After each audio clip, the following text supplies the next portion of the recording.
Sanibonani ngokukhulu ukuyithoba ngiyanibingelela ngoba ngiyathemba ukuthi le video lena iyobukelwa abantu abakhulu engibahloniphayo. Ngenza le video nje ngenhlonipho nokudinga usizo engibuhlungu emoyeni wami. Igama lami ke mina nguBhekithemba Ulukhela Isibongo. Ngenza le video nje ngenhloso ukuthi ngicela usizo ngesigameko esangivelela ngo-2013 ngoJuni, noma ngasayikhumbuli kahle idate, kwakuJuni kodwa khona ikhathi kwaku-8. So ngiyacabanga ngangisengithi ngibhekele igeneration, ngezwa inokho egeyithini ithi qoqoqoqo. Mangabe ngithi ngibheka ngewindow ngivula i-curtains ngibona abantu abaningi egeyithini. Awungamangala ukuthi kwenze njani. Ngitshela lo muntu engizwana naye ngithi naba abantu lana ake ngiye khona ngibona.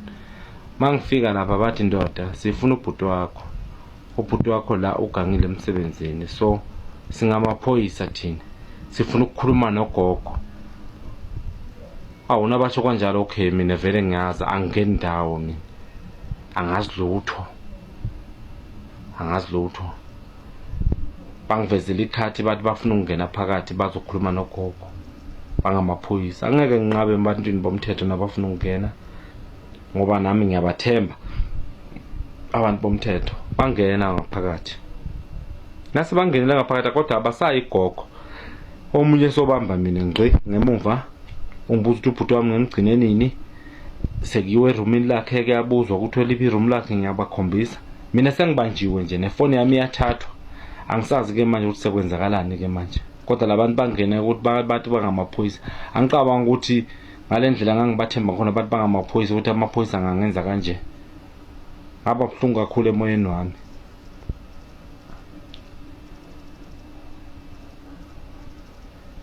Manje nginenkinga yokuthi mase sesingenile la, ngiyathathwa ke mina. Ugogo waphuma endlini, waphuma nomuntu engizwana naye, le ngineyingane naye namhlanje. Nganginganangane naye le ngo-2013. Ngathathwa phambi kwabo, babhekile, ngithathiwe ngibanjwe la ngemuva la. Ngathi mina seyimi isigebengu manje, sengigangile. Leso sikhathi angazi lutho mina. Ngathathwa ngawufaka emotweni lapha. Nangifika emotweni ngiyashaywa, ngikhundula isikibha ngaphansi ngoba ngangigqoke ijacket nesigqoko. Siyadatshulwa lesikibha, ngivala ngaso ubuso, ngifaswa ngama-cable tie mina. Kodwa bangene bathini, bathi bafuna ukukhuluma nogogo. Azange basakwenza lokho. Bathi kubogogo nomuntu wami, hayi uyobhala istatement epolice station uyabuya. Ifoni yami yathathwa. Nasihambana endleleni bafonela ubhuti wami, bathi ndoda khuluma nobhuti wakho. Yebo ngiyakhuluma naye bhuti. Bathi mtshela ukuthi impilo yakhe isezandleni zakhe. Ngina ngempela ngisho kanjalo.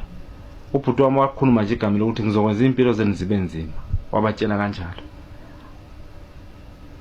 Bangishaya labantu until ngaze ngawufika la kule ndawo engingayazi. KwakuLwesibili ntambama.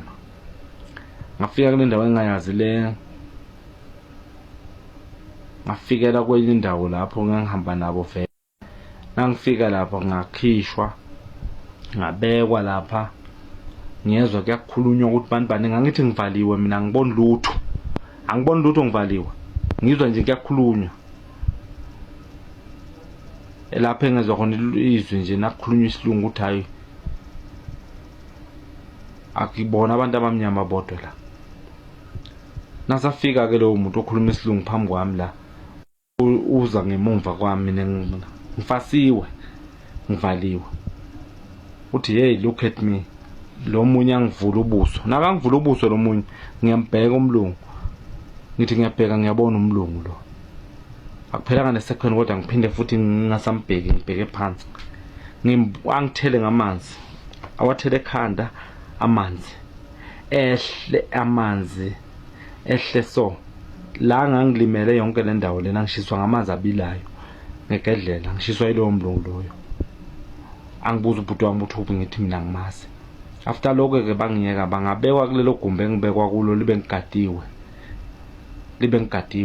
Ngigadwa day and night. Ngivaliwe amehlo, ngifasiwe, ngakhona ukwenza lutho. Ngenhliziyo ebuhlungu ngiyitshela nje ukuthi Nkosi yami, ngifela into engayazi, angazi lutho mina. khulunywa kuthiwa ubhuti wami ugangile. Ya, ugangile ubhuti wami. Bakhuluma ngemali eziningi ezihlukahlukene, boma 24 million. Bakhuluma ngabo bani boma 6 million. Iningi imali babekhuluma ngazo. Ekugcineni ke nase kuthe kungolosithathu, nangikhumbula kahle lo suku, kwaba ulosithathu kwaba ulosine ntambama ngeyintathakusa ngabo ma 12. Akwaku 12 nje ngiyacabanga, ngoba ngathi bangithatha bangifaka emotweni lapha, baphinde bangivala ngasibona isikhathi ukuthi sazithi 12:30 kuyale.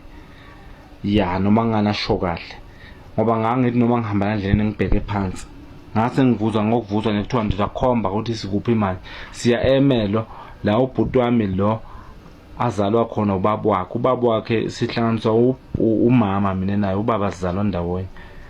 Sekuthiwa ngiyokhomba lapho ubaba wakhe ahlala khona, mhlawumbe ubalekele khona, kodwa ngabatshela ngathi angazi, bathi uzokwazi. Nasihamba sifika le Emelo, siyafika Emelo, siyaya lapha. Masifika ngiyavuzwa kuthiwa kuphi enyibe, ngiyabakhombisa, kodwa manje lapha kabhuti wami mina khaba ubhuti wami angazi kahle.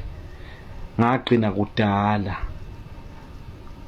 ngokuthi ngoba nginezihlobo lapha abantwana baba omncane wami, ngaze ngabakhomba khona ngathi ngicela ukuthi siyeni khona lapha, ngoba nganginesho ukuthi vena bona bazokwazi. Nangempela kwaba njalo. Umfana wakithi lo mntana bomncane wami nangikhomba lapha uthando kwakhe, nguye owasithatha wasibeka lapho, wasikhombisa lapha kababa kabhuti wami. Wafika wasikhombisa, sangamtholi kubhuti wami, bambheka bangamtholi. Sabuyela emuva, ngabuyisela lapho mina bengibekwe khona, kwaze kwafika isuku kwaba ngomgqibelo. Umgqibelo wakhona ekuseni wafika omunye wangitshela ukuthi ndoda, namhlanje sikuphathele indaba ezimnandi nezibhlungu.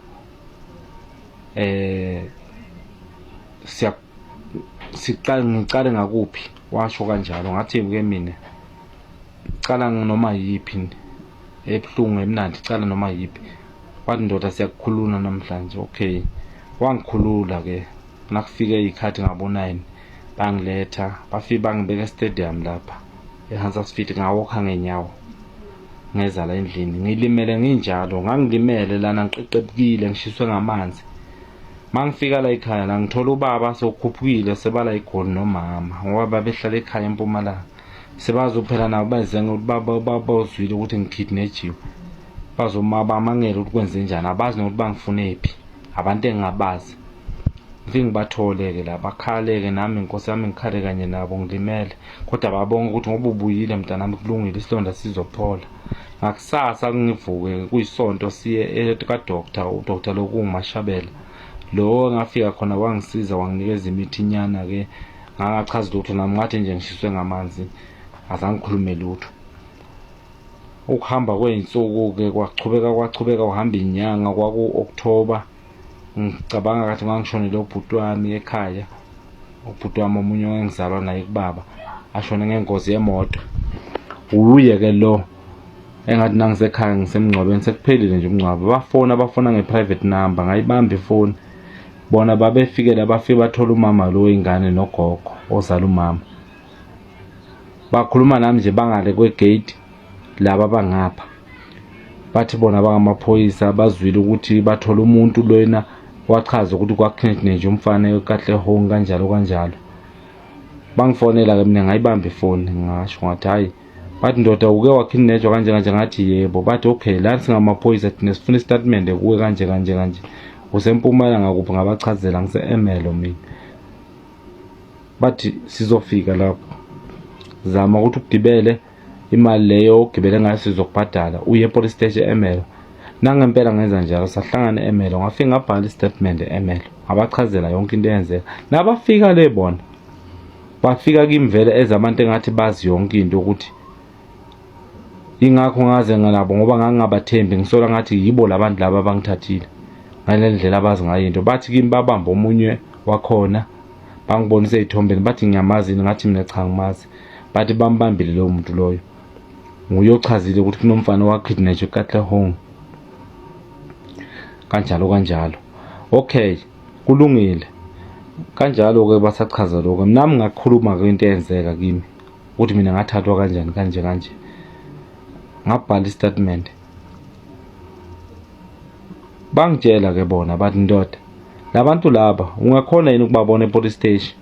Ungakhona yini ukubabona, ungakhona ukubabona e-court nangathiwa ekhona? Ngathi mina angibazi labantu, azange ngibabone ngoba ngangivaliwe, angazi lutho ukuthi ubani wangithatha, ubani wangiletha, angazi lutho.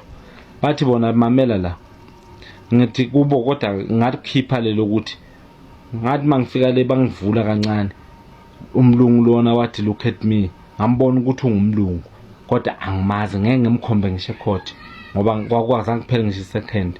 Bathi bona lalela, iphoyisa leli lalibhala istatement, uFreddy noGininda. Ngiyabakhumbula amagama wabo.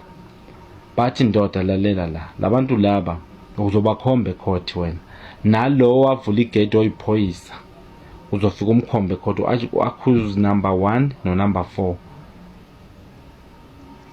Bathi uzokhomba lo, ukhombe lo, ngoba uthi umlungu, nangi lo mlungu lo, uzomkhomba lo mlungu. Bangibonisa bona ezithombeni, bathi uzobakhomba labantu. Ngathi mina okay, ngoba abantu bomthetho ayikho into engizenza, babengitshela bangangibuzi.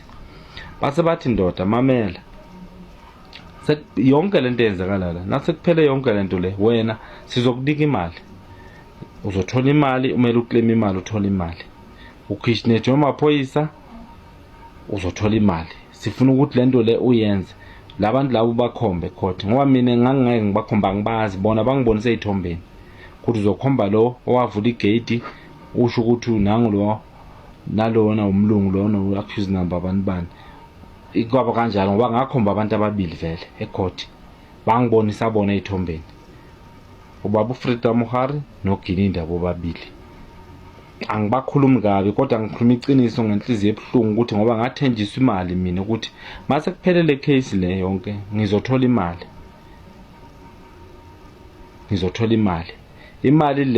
Imali lokuthi ngangithenjiswa yona kuliwa ngayo, kuthiwa babekhuluma ngemali ezihlukene, kuthiwa i-24 million kodwa ke egcineni bathi bakhuluma nge-6 million. Le bathi mina bazonginika half yayo, 6 million, i-3 million le 3 million le ngifocuse kuye ukuthi ngizoyithola ke le 3 million babengithembise yona. Yiyo le ngiyifunayo kumanje ukuthi ngiyigadile le 3 million kodwa liba yiveli laba bangithembisa yona le 3 million. Ngicela usizo ukuthi kubo bonke abomthetho, abazomthetho abakhulu, isimo lesi sami sibhlungu kakhulu. Ngashaywa into engayazi, ngathenjiswa abantu bomthembo nabantu bomthetho, nabakhuluma abantu bomthetho ayikho into ozayenza. BoFreddy abantu abakhulu engibahloniphayo futhi ngiyabasaba, kumanje ngiyabasaba. Njengoba ngikhuluma ngale video nje angazi ukuthi kuzokwenzakalani, angikho safety, ngiyasaba kwamina kodwa nje ngenhliziyo ebuhlungu ngoba bangithembisa, bangayigcini izithembiso zabo. Namhlanje ngithi angikukhulume lokho. Laba bantu laba mina engingabazi, ngikhona vele kubakhombe ecourt ngoba ngangabazi, ngakuboniswa yibi ithombe bathi ngibakhombe. Iphoyisa le kwakuJeff Ntorwane, lo mlungu lo bathi uRod van Krech, kusho bona, mina ngangabazi labo bantu labo. Kwaba kanjalo ke, nakusibhala istatement injalo nje, ngathatha ngayisa kuma-witness protection, ngaluza umsebenzi wami, ngangihle ngiyibambela wona ama-piece job, ngaluza nje into eziningi nje, ngangimele ngiqhashwe kuphi ngaluza. Bathi bona ungakhathazeki, imali nakuphela icase uzothola imali le 3 million le, ngoba nje i-6 million le kwakhulunywa ngayo, kwakhulunywa ngemali eningi kodwa nje bona bangigqizelela nge-3 million, bathi ngizothola 3 million. Yiyo le ngangiyigadile nami. Baze bakhuluma, batshela ngisho ugogo ozala umama, batshela ngisho abazali bami abazala mina le emakhaya, babatshela ukuthi ngizothola imali makuphela yonke lento, kodwa kwenzakalanga lokho. Ngicela usizo ngayo yonke lento eyenzayo ukuthi ngiyayicela le mali, ngiyayifuna le mali engathenjiswa yona abantu abakhulu. Ende ngiyabasaba phela, nakukhulume bona nama zenza, ngiyabasaba abantu nabakusabisa ukuthi if akukhulu awenzi lento le uzokwenzeka 1 2 3. Mina ngiyini angazi lutho. Ubaba uFreddy Ramohari ngimhlonipha kakhulu kodwa nje into angenzela yona namhlanje ngiyakhala ukuthi noma ngikhuluma naye ngimtshela ngithi ndoda ngani since kwenzakale akwenzeki lutho and yena wathi noma kuphela icase wathatha amafayili wami wanika ilawyer le mina ilawyer lokuba ubujinja wathi uzongisiza ukuze ngithole imali kunamhlanje angase ngithole leyo mali until namhlanje angase ngithole from 2014 angase ngithole lutho aka communicate nami leyo lawyer leyo mangifanele ubafred ngitshela ukuthi hey yakhuluma naye mangikhuluma naye angitshela ukuthi imtshela kunika into zakho uhamba uyiklemele naka still yena asho njalo yena ubaba Fred umuntu omkhulu mina ngimhloniphayo nginalo kuthemba ukuthi nakathi ngiyiklemele kushuthi ngizoyithola le mali moso kodwa manje ngoba bangithembisa bona ukuthi ngathi into engizayithola fast akusenzeki konke lokho ingakho ngikhuluma ngale video ngenhliziyo ebuhlungu ukuthi mina bona bangithembisa ukuthi bazonginika imali bangibonisa izithombe ebantwini ukuthi ngikhomba umlungu accuse number 1 lo uyiphoyisa liyumlungu accuse number 4 lo ephoyisa lelo uJeff Ntorwane lo mlungu wabathi igama lakho Ronald Cash mina ngangabazi labo bantu labo ngaboniswa izithombeni kodwa bangitshela ukuthi nakuphela icase uzothola imali kusho ukuthi ngangisetshenziswa ngenhloso ukuthi bona babefuna ukufeza izihloso zabo ngami yebo ngiyavuma ngathathwa ngahlukunyezwa kodwa kangamele ke phela ngibese ngenziwa isilima ngaleyo ndlela ukuthi ngithenjiswe imali ngingayitholi angithole le 3 million abangithembisa yona ngoba bakhuluma nge6 million lena ngathi bayitholile 1 2 3 mina angazi ukukuningi ukwazi bona kodwa nje imali nje abangithembisa yona nje straight ba i3 million bathe ngizoyithola noma babekhuluma ngemali eningi kodwa le 3 million ngiyayicela le bangithembisa yona ukuthi ngiyithole ngiyayicela ukuthi ngicela usizo ukuthi ngithole le mali ngoba ngangithenjisiwe abantu abakhulu engibasabayo kumanje ngikhuluma ngale video nje ngiyasaba ukuthi angazi ukuzokwenzakalani kodwa ngenhliziyo ebuhlungu esenhlizweni yami ebuhlungu ngibhlungu emoyeni wami ukuthi konke lokho kwenzeke ukuthi ngithole usizo ngithole le mali alright la nginofakazi ke ngiphethe amaphepha lawa ukuze ngiwathole ngawathola ngeVO iVO le bafika abantu laba seSun City laba ojele base Sun City bazong invite ukuthi bacela ukuthi kunabantu abangifunayo bafuna ukungibona le ngavuma mina mangifika le ngaba surprise ngathola nje abo baba abadala okungiyena lo baba umbani baba Mfukeni nalomunye ubaba lo yibo ubaba Mfukeni wanginika lamaphepha lawo kuze ngiwathole ngaba surprise nangifika lena ukuthi ngithola abantu abadala baboshiwe baboshelwe mina kodwa mina ngibazi ngafika ngaxolisa kakhulu lapho ngaxolisa kakhulu ngathi ngiyaxolisa ukuthi niboshelwe mina ningabantu abadala kanje inhliziyo yami yababhlungu ukuthi manje ngoba mina kahle angazi lutho kulento le ngaxolisa kubo yibona nje ubaba Mfukeni wanginika namaphepha kuze ngimbone ngambona lapho ku-VO wanginika lamaphepha ngathi lamaphepha lawa ke abantu laba le 300,000 le abayithola boPeter le babefakaza nabo lapha kodwa ke mina ngangayitholi le mali ngoba ngangifakaza kodwa mina into yenzeka kimi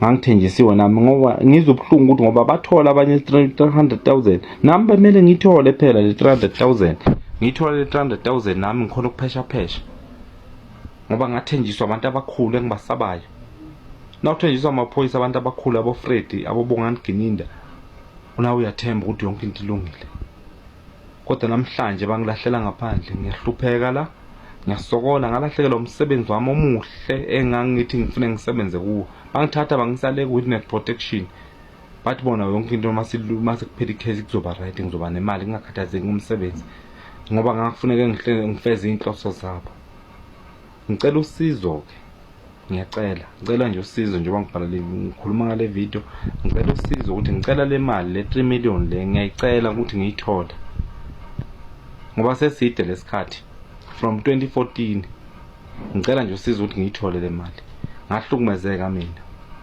abantu bomthetho engibathembayo ngakidnetshwa kubantu bomthetho ngathenjiswa abantu bomthetho kanti kuphi la kumele siphephele khona mangabe abantu bomthetho bona bangabe basicekela phansi, or mhlawumbe kungcono ngibophisa i-stage kokungqono ngoba phela abantu bomthetho bonke laba mina abangihlukumezayo. Ngiyacela-ke ukuthi konke kulunga, ngicela nje usizo ngale video ukuthi ibonakale, izwakale ebantwini, izwakale nje emthethweni. Okuningi mhlambe engikhohliwe ngiyokukhuluma mhlambe le day nangikwenzeka ukuthi ngiyabizwa noma kuphi ngiyokukhumbula lapho ngikukhuluma. Uma nje ngiyasaba ngikho safe njengoba ngikhuluma ngenhliziyo ebuhlungu. Ngiyabonga.